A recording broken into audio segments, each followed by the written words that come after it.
Hey y'all, and welcome back to my YouTube channel. For those of you who may or may not already know, my name is Alex, aka Yellowberry. I'm like, damn, you so fine, girl, what is your sign? She say I'm a Sagittarius, I'm a Capricorn, the beginning and end. I got a friend for your friend, hey, I'm making all of this money to spend. Deal stores buying. Hey, I don't bite. And by today's video title, you already know why you are here. I'm a bit late. I didn't realize this is only episode 2 of the birthing vlog, but I have so much to catch you guys up on, so let's jump straight into it. So, for starters, for those of you who may not know, I am pregnant. Today I am 33 weeks pregnant, which I am almost at the finish line, y'all. I am so excited to meet my little girl. I have also opted to give birth at a birthing center, not only due to the climate of COVID, but also because of the inequalities and disparities that I know Black women tend to face whenever they give birth in an institution. I know I'm not going to sound shallow-minded. There are a lot of people who have given birth in a hospital and have made it out okay. But there are also a lot of shady things that go down in the hospital. And I just feel like giving birth is a time for me to, relax.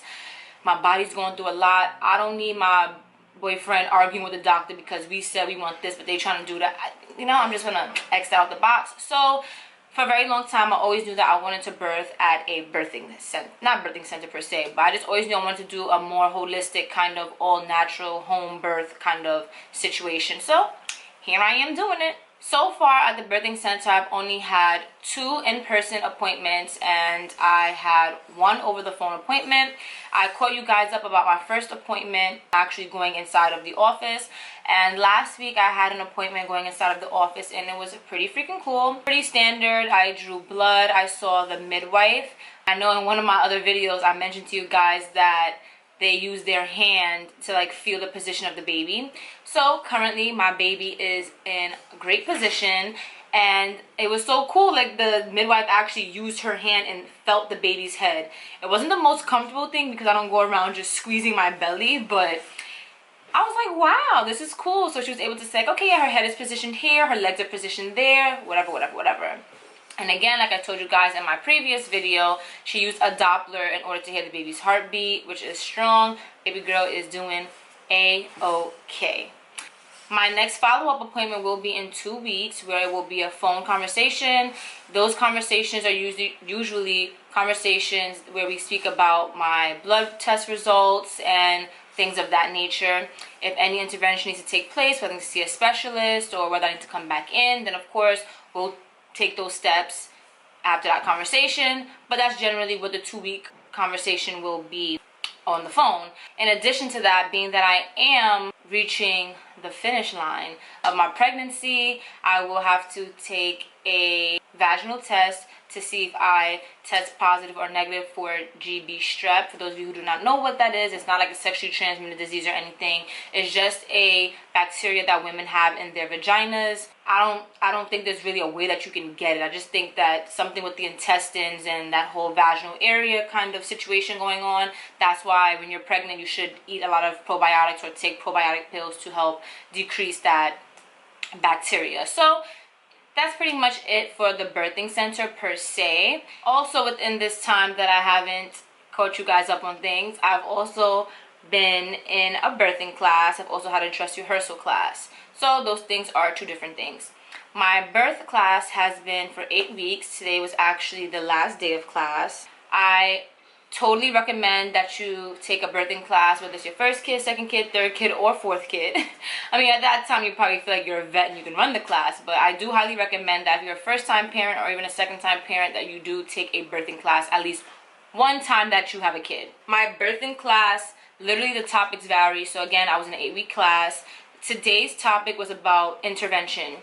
So again, guys, I understand that I am doing a home birth, but my birthing class that I am in is not biased about that. We do speak about what happens in the hospital. We do speak about epidural and Pitocin and things of that nature. And as a mom who's going to give birth in a hospital, what it is, what it does, it's still a very open conversation. So everything that I'm doing is not just solely for home birth. So again, that's just the route that I chose, but I'm not going to give you guys any biased information and say you must take a birthing class and you must give birth at a home birth.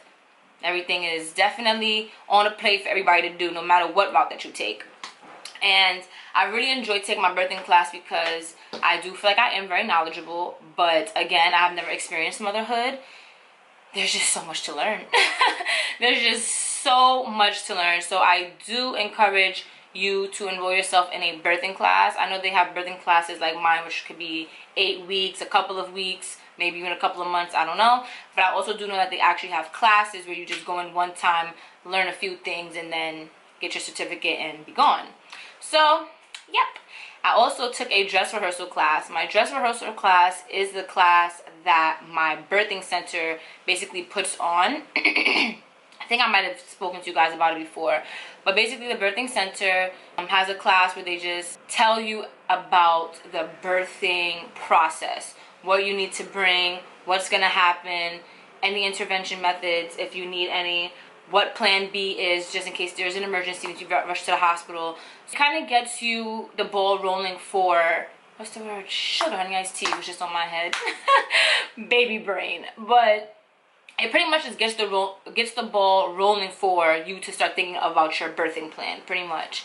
And that is very beneficial because I've never had a home birth either, so I don't want to just walk in there like, yeah, just sit in the tub and give birth, right? It's like there's still things that go into it. Now to catch you guys up on how things have been with my doula. Last week I put out a video just basically speaking about doulas. Are they important? Why you should have one? And again, a doula is not primarily for a woman who wants to have a holistic natural birth. I highly recommend you to have a doula even in the hospital. Like that's when I feel like you should at most have a doula. I actually met up with my doula for the first time last week Sunday. Yeah, last week Sunday, and we had an awesome time. My boyfriend and I went over comfort measures and just things that are gonna help soothe me during my birth. And it was just so much fun. As always, she's so informative. She's such a great vibe. I really like her, and I highly recommend her. When I am done with her, I will share who she is. But right now, I want to keep that private. Just for anybody who lives around my area that is looking into a doula, I will definitely highly recommend her. We also went over like my plan B as far as which hospitals I want to go to in the event that something happens. And we also went over my birthing plan, and she basically broke it down to me that like, yes, it's a list of 20 things, 20 options on the birthing plan, but you have to narrow it down to 4 that are absolutely non-negotiable, because in the event that, yes, on this list of 20, it's 18 things that you feel are not negotiable, if plans change, you do go to the hospital, you know, are you going to take an epidural? Are you going to do this? Are you going to do that? You know, there are certain things that you have to budge with. So it was really fun. I actually have a clip I'm going to insert of like my boyfriend and I going over comfort measures and stuff like that. It was super freaking cool. Okay, so Alex is on all fours. It's you, baby. Oh, it's mine. We're gonna practice. Here goes Dad. Cock push. You want to explain it? Yep, so this is the coccyx bone he's feeling for.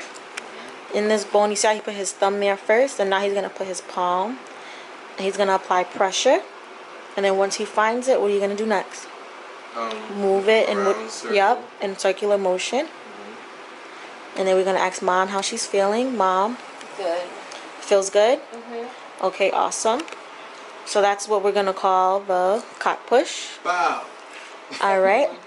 And then show us something else. What else did you learn? The butt cup. All right, we're doing the butt cup, you guys. So this one, do I put it on the butt bone or close to it? You're gonna find the butt. Yeah, so you're gonna do it close to it with just your palms, and you're gonna squeeze in and then up. And now your thumb should be near the butt bone. Right. You feel it? And then now what you're gonna do? Circular motion. There we go. Yep. And on a contraction. And then during a contraction, yep. And now, Mom, how are we feeling? Let's see your facial expression. It's good. You sure? I like this better on the bed. Okay. Now, having her and having the birthing center, I really like that. I really like the cohesiveness. Again, as I stated before, your doula is your advocate. They're your support system.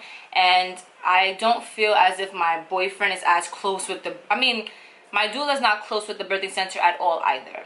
but I do feel as though there is a cohesiveness. So if there's something that I don't know about the birthing center that I didn't even think to ask, my doula already knows. My boyfriend, on the other hand, does not know anything about the birthing center besides, you know, the things I inform him about or the calls that he's on when I am talking to the birthing center.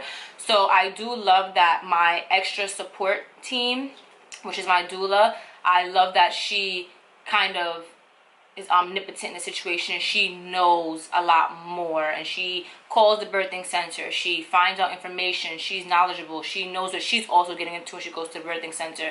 She's also been on the phone with the hospital as well. She gave me some information on the hospital that my boyfriend and I have chosen just in case anything goes wrong. She gave me some information, and I just feel so solid knowing that, okay, in the event that my boyfriend and I have to go this route, Stacy already held it down and said, all right, so this is what might happen. I already spoke to, you know, the head of maternity, I guess, whoever you speak to, and they said this, that, this, and you know what I'm saying? So I just love having a doula, guys. I highly recommend having a doula. After this pregnancy, I cannot imagine not having a doula. Again, the support is truly real with having a doula. So now that I have had a few appointments with the birthing center, I just want to share some light about the differences that I've seen in my previous prenatal care and now. So with my previous prenatal care, I noticed that I have received so many unnecessary bills. And with my birthing center now, I haven't really received anything. Like, my insurance covers everything. They do everything that they have to do, and they don't do things that they want to do in order to get my insurance billed. I remember, I think it was about last month, I received a bill from my insurance because my previous prenatal caretakers were unnecessarily giving me a sonogram. So what was happening also is that at the previous place, I was always getting a sonogram every month, which I was so happy about. But I didn't know, if you do not have a high-risk pregnancy, it is not necessary for you to have a sonogram done every month. But they do that so that they can upcharge your copay if you do have one, and so that they can also bill your insurance. So when I received that extra bill in the mail, my insurance basically declined whatever request that prenatal place was asking for, because they were saying that those caretakers didn't provide any proof as to why I would have needed to have that sonogram done. Mind you, y'all, it was no extensive sonogram. It was really just a regular gel on the belly and hearing heartbeat and stuff like that. So I was getting billed for things of that nature. I remember that when I first visited the birthing center, they had to have my records transferred from the previous place, and they noticed that I was missing a lot of blood work that I should have been caught up on already. And it's kind of just like, you're harassing my insurance people for sonograms I don't need, but here it is, I need blood work done to make sure that I and the baby are okay, and you're not doing that. It's kind of like what is that word? What matters wasn't put first. That's not the phrase I wanted to use, but that's what I could remember right now. So yeah. And of course, again, the lack of education that I feel like I was clearly not receiving at my previous prenatal care. I do feel like it's intentional that they kind of left me in the dark. Do I feel like, oh my gosh, yes, let's leave Alexandria out, don't tell her anything? No. But I do feel like it is either systemic or systematic. I do feel like it's a cycle that they do. And I do remember mentioning to the OB when I finally did meet him, I mentioned to him that, you know, I'm actually going to switch over to the birthing center, and he was very discouraging about it. Like, oh, I used to work there, and yeah. Like, basically trying to be very discouraging. And I just feel like your decisions are rooted in your character. If that's my decision, you should be supportive. But for him, he's losing a patient. He's losing a check. He's losing a potential C-section. And that's another thing I wanted to mention to you guys in one of my other videos. Look up what an OB/GYN actually specializes in. They specialize in surgery and that gynecology. I think OB actually, let me look it up. I don't want to mislead you guys. It was the video that I recommended you guys to watch, the movie with Ricky Lake, well, documentary with Ricky Lake, The Business of Being Born, when they basically just break down what an OB/GYN is.